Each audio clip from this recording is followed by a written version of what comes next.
Welcome to the Career Intelligence Podcast, your go to resource for navigating the future of work in a world shaped by AI, innovation, and rapidly changing career paths.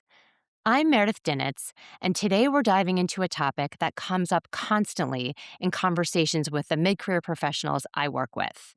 A lot of people are asking some version of the same question: why am I not getting traction? What are companies actually looking for? And what happens behind the scenes in hiring decisions that candidates never really get to see? The reality is that most professionals experience hiring from the outside.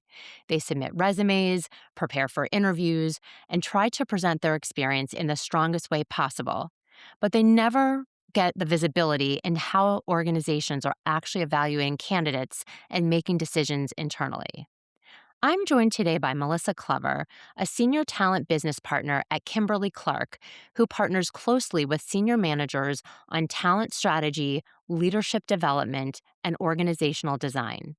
Melissa brings a global perspective shaped by experience across South Africa, Bahrain, and the United States.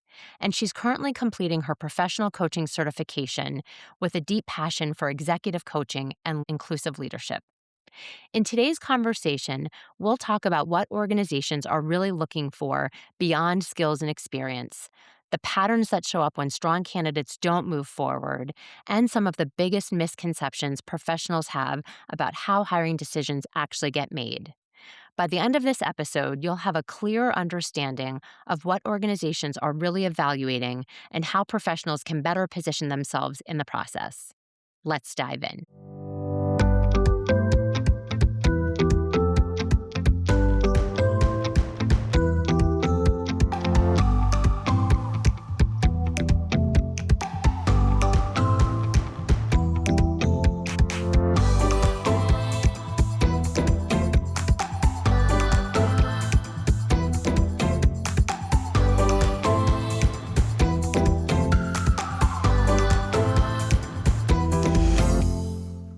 Hi, Melissa. Thank you so much for being here today. I am really excited for this conversation. Yeah, it's so good to see you, Meredith. And I'm really excited for this conversation. So appreciate the invitation today. Yes. So, for listeners who may not be really familiar with your role, can you share a little bit about what you do day to day and the kinds of talent conversations you're typically a part of? Yes, of course. So I am in a strategic HR position within a CPG organization called Kimberly-Clark. And I've been with the company for 10 years this year.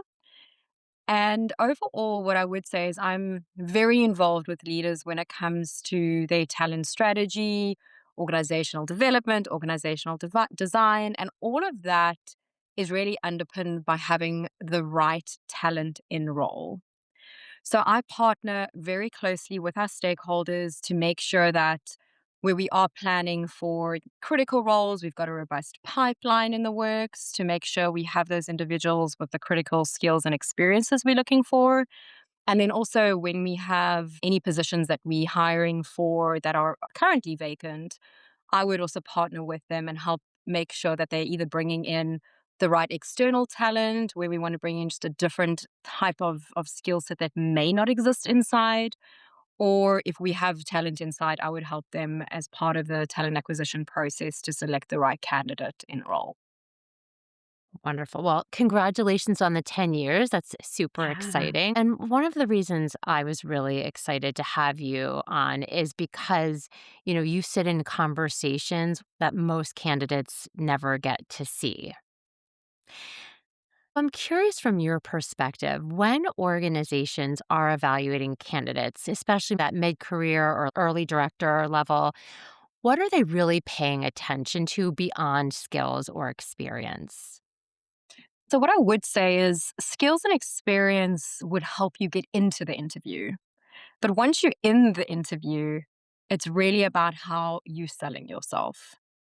And one of the things, at least from my perspective of what I see quite often, is cultural fit, both within the organization's culture and also within the teams that the individual will be supporting is one of the first things. And if I'm interviewing someone, I can almost pick that up, I would say, within the first 5 to 10 minutes of the conversation.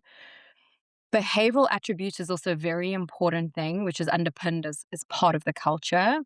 So I would also look for things like if a candidate is giving examples around how they've been able to influence different stakeholders in the organization, depending on the level of the role they're applying for, and influencing without authority is a big one.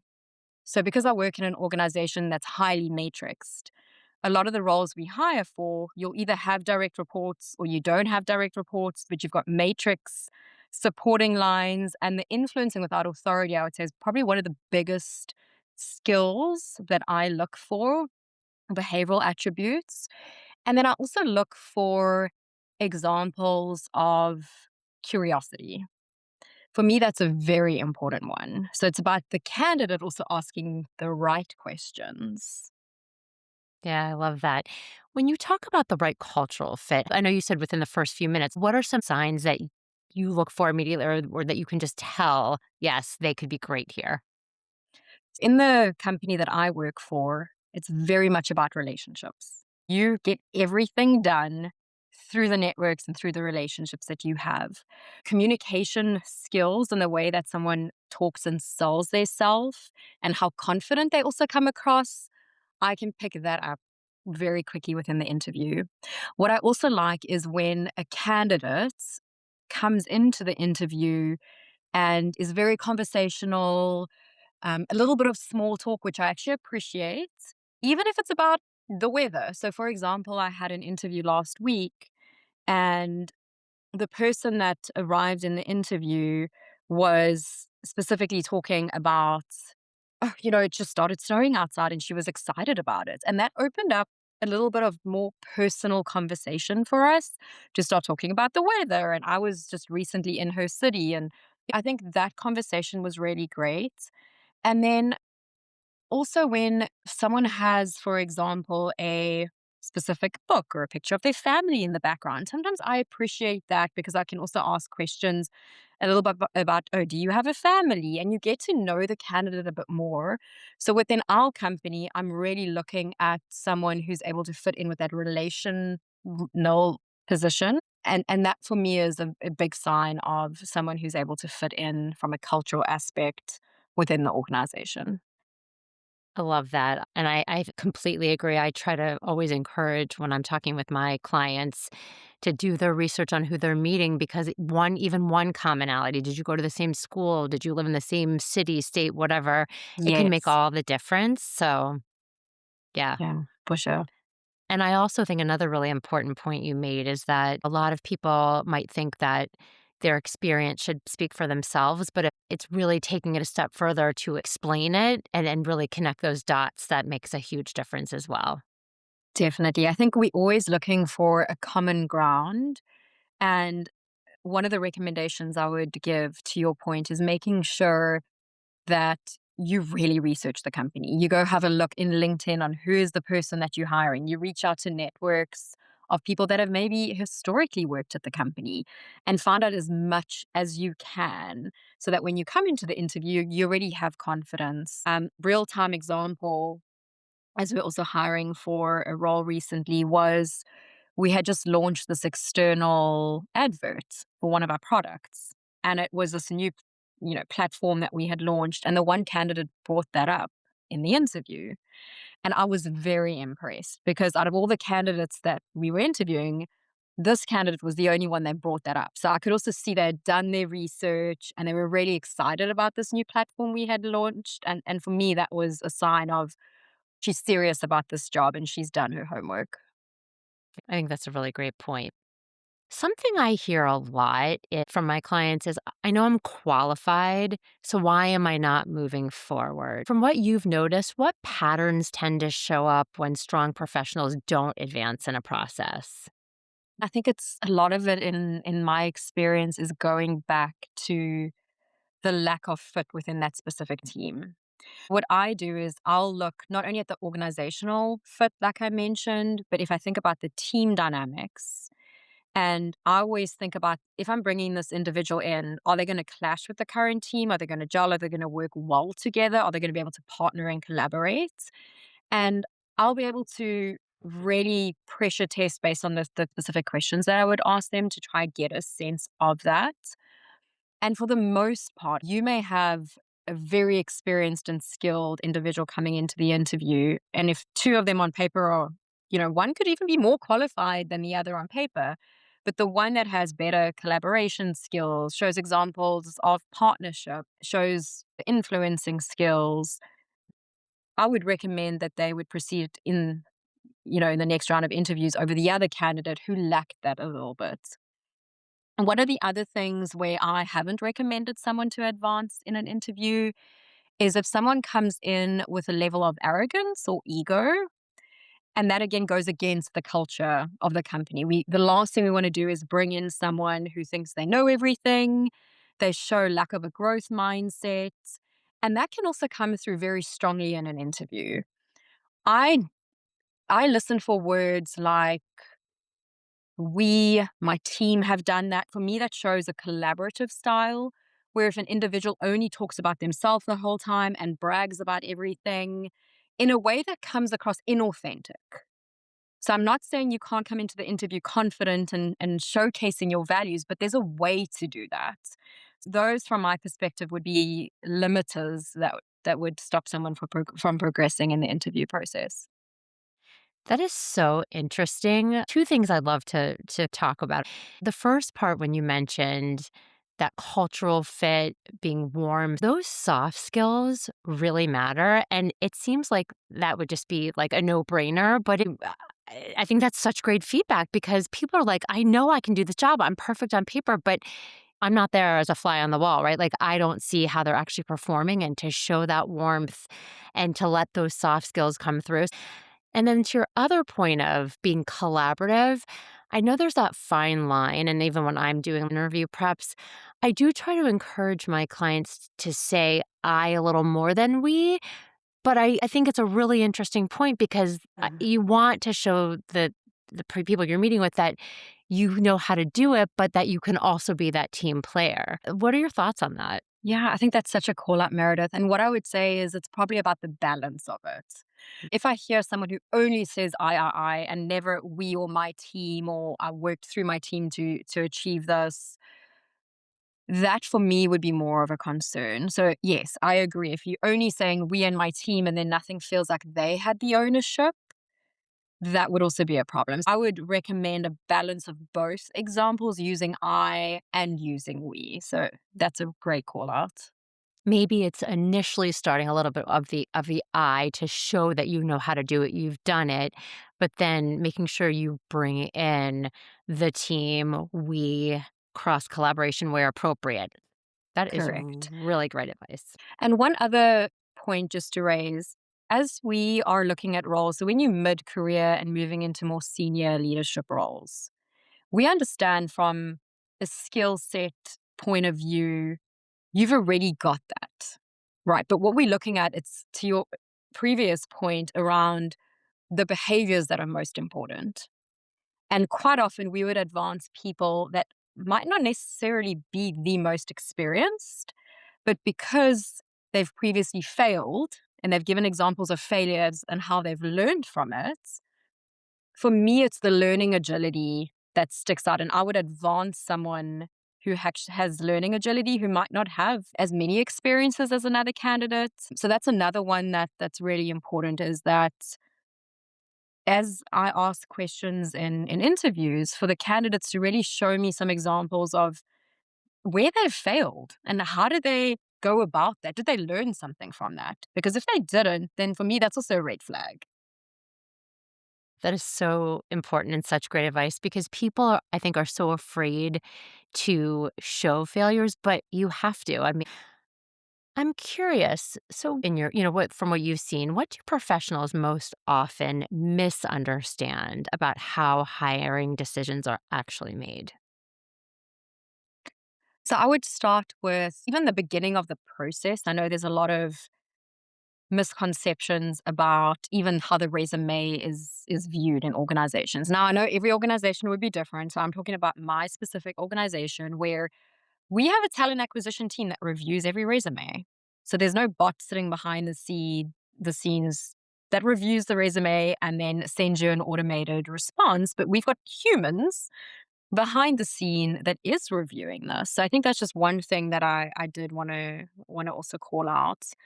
And then in terms of what else happens behind the scenes, I think a lot of the times it could also be that leaders are, because we work in such a matrix organization, there's a lot of different perspectives of leaders that will come in.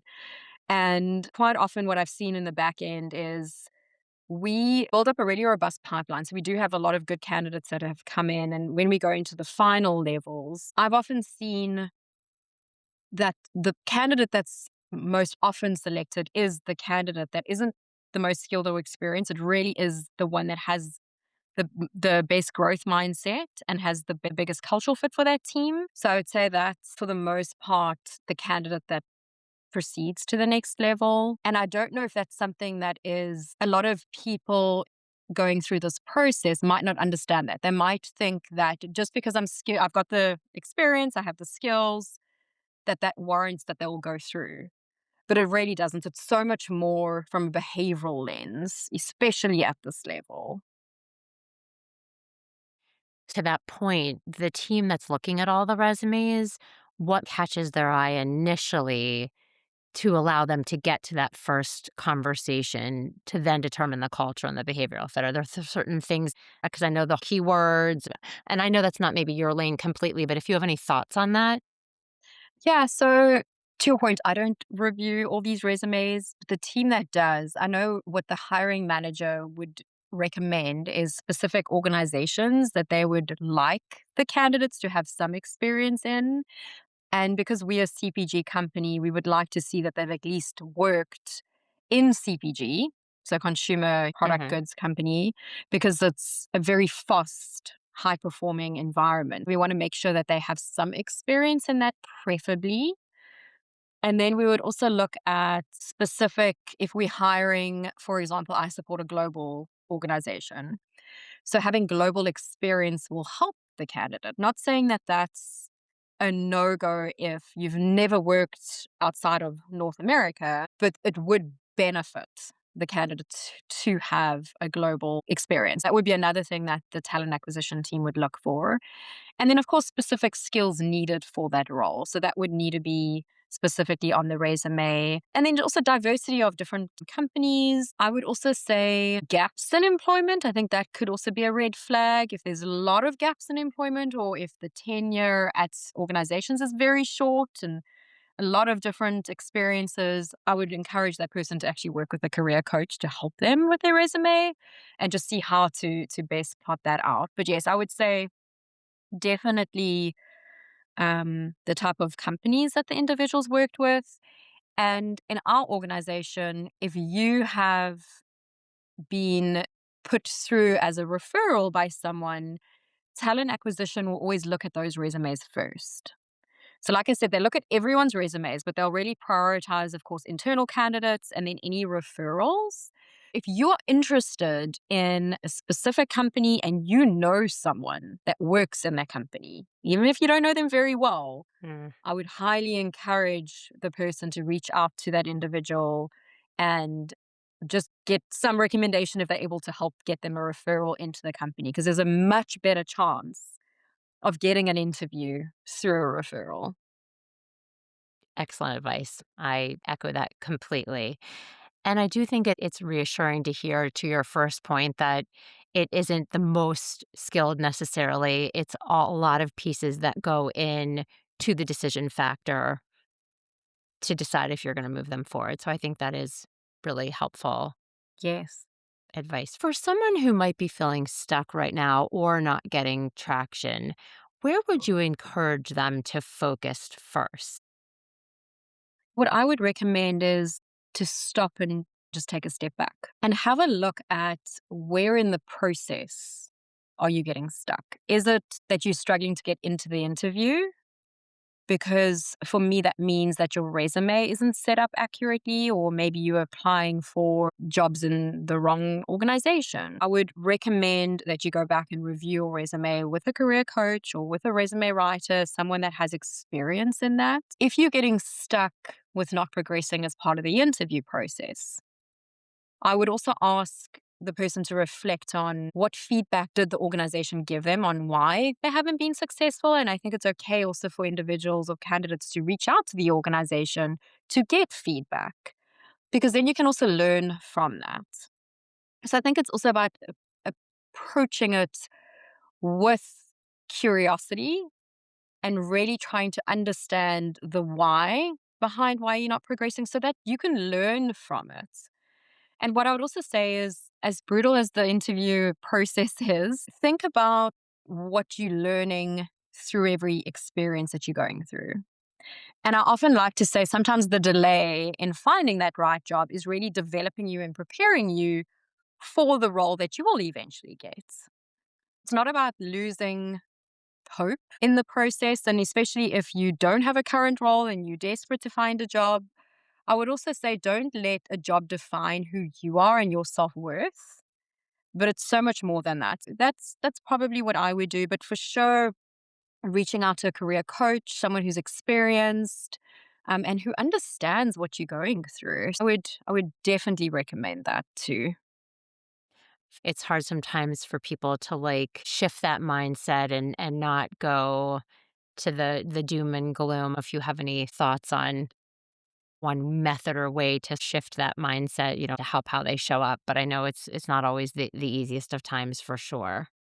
I think it's very challenging, and I can speak from, my own experience with my husband, who was unemployed for a couple of months, and the interview process was very difficult for him. I know he always felt deflated when he didn't get the job or he didn't get the interview because he found that there was like a personal attack on who he was. And the one thing that really helped him was just having a strong support system around you to keep encouraging you. And what I will share in his situation is we were so grateful that there were doors that were closed because they were the wrong doors. And if he had just accepted any job just to do something, it would have been the wrong fit. It wouldn't have been a successful job and he wouldn't have been happy. Going through that whole process also helped him build networks. So what was interesting is with the one role that he applied for, he was actually too overqualified for it. But there was another position that that individual had within their network. And when that came available, they actually contacted my husband and said, I know you applied for this job about a month ago, but would you be interested or could I put you in contact with this other company? Even by applying for roles and not getting them, you've created, in a sense, a network because maybe you are too overqualified for a position. And through that network, something else could open up. I think it's difficult, of course, to feel like you're not progressing, but always take a step back, reflect on what you're learning, and just try have some grace with yourself through this process. One thing you mentioned before, and I know every company is different. Some clients will come to me and say, I did try to ask for feedback and there was like a silence from HR. They won't tell me anything. And I know there are certain rules or laws. I don't know if you have any thoughts on that, because I know people are like, I wish they would just tell me something. They won't tell me anything. What I would say is if you're confident enough, and this actually happened last week when I was in an interview, you can ask for feedback even in the interview.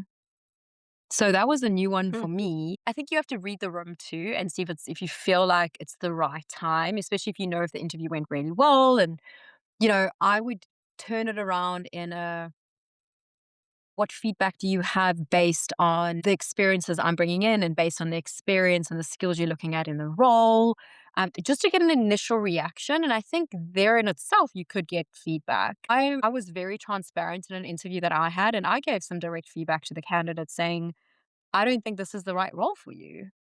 And these are the reasons why. And I wasn't saying he wasn't going to progress to the next round or not, but it was just live feedback based on what I was seeing and based on what I knew about the position. And it was nothing to knock on his experiences, but it was everything that he shared. I felt like he should be applying for bigger, more exciting roles. I think it's about reading the room and deciding. And if you're not able to ask for feedback directly in the interview, I would say most hiring managers would provide feedback over email. I wouldn't send them 100 emails to get feedback, but most leaders, I do think, would provide feedback if you reached out to them afterwards to find out more from a learning curiosity, growth, having that growth mindset so that you can, do something different in the future. So, if I'm hearing you correctly, don't necessarily go to the recruiter, but if you have been able to get the hiring manager's email to send the direct thank you and you've known that you're not moving forward, then maybe send a polite, from a learning perspective email. I really appreciate your time. Great to meet you. Would you be willing to share a little bit of feedback in the spirit of me growing for future? Is that correct? Correct. And if they don't respond, yes, you can also use talent acquisition. They know everything about everything. They always get the feedback directly from the hiring manager. So they would also be able to provide it. But I always like to think of it as people that are not always successful in interviews, the hiring manager, and in a lot of cases more recently, will end up becoming somewhat of a mentor or a coach to that individual, especially if they're not ready. And it helps also then expand your network. So look at it from that lens, that it's not always the no is no today, but maybe mm, it's not no for the future. There might just be other areas where you're still building the character needed for that role. And part of that is asking for feedback. When you think about everything we've talked about today, what's one thing you wish more professionals understood about how organizations really evaluate candidates? I would probably say, specifically in the interview, because then you're seeing the whole candidate, I would say it's how they represent themselves. Because if you come into an interview with a lack of confidence, and I understand that the process can degrade your confidence, especially if you've been for multiple interviews. But I've interviewed people where I can see they have broken confidence. And then for me, I'm not very confident of them being able to do the role because of that. So I would say when you arrive in an interview, make sure you've got good posture. Make sure you've got good internet, because the last thing you want to is to have internet that's comes and goes. It creates just another area of uncertainty. So it's about showing up being confident, being prepared, and especially at the end of the interview, asking questions. Come with I love to hear. Tell me about the culture of the organization if it's an external candidate. Tell me about the team dynamics. Tell me about the growth opportunities within the organization. So I'd say the all encompassing aspects of arriving confident, I would say, is probably the number one. But remember, confident with a balance of not being too egotistic and really just selling yourself and having good communication. So I know Great. that was more than one. No, but that was perfect. So helpful. And I'm sure our listeners are really appreciative of all of that. Melissa, I can't thank you enough for sharing your perspective today. I think this conversation is really going to help so many people and take the mystery out of a process that can feel very confusing from the outside. You shared some really excellent tips. If anyone has any specific questions about your company, is it okay if we share your LinkedIn in the notes for people to reach out? Yes, of course. More than happy for people to reach out. Well, thank you so much again. It was so great to talk with you, and I really appreciate your time today. Yeah, thank you for having me on the show today, Meredith. Have a great day. You too. Wow, this was such a helpful conversation. One of the things I really appreciate about Melissa's perspective is that it helps pull back the curtain on how organizations actually think about hiring and talent decisions. And for everyone listening, if today's conversation resonated with you, the biggest takeaway is this. Sometimes when we're not getting traction in our careers or in a job search, it's not about working harder or adding more credentials. Often, it's about understanding how organizations are evaluating candidates and learning how to position your experience more clearly and strategically. This is exactly the kind of work I focus on with clients. I work primarily with mid career professionals who feel successful on paper but are starting to question what's next. whether that's navigating a job search, preparing for leadership opportunities, or simply trying to better understand how their experience is being evaluated in the market. If you'd like support with that, you can learn more about working with me at yourcareerhappinesspc.com or connect with me directly on LinkedIn. All of those links, along with Melissa's information, will be included in the show notes. And if you found this conversation valuable, we'd love for you to follow the Career Intelligence Podcast and leave us a review. Thanks so much for listening today, and we'll see you next time on the Career Intelligence Podcast.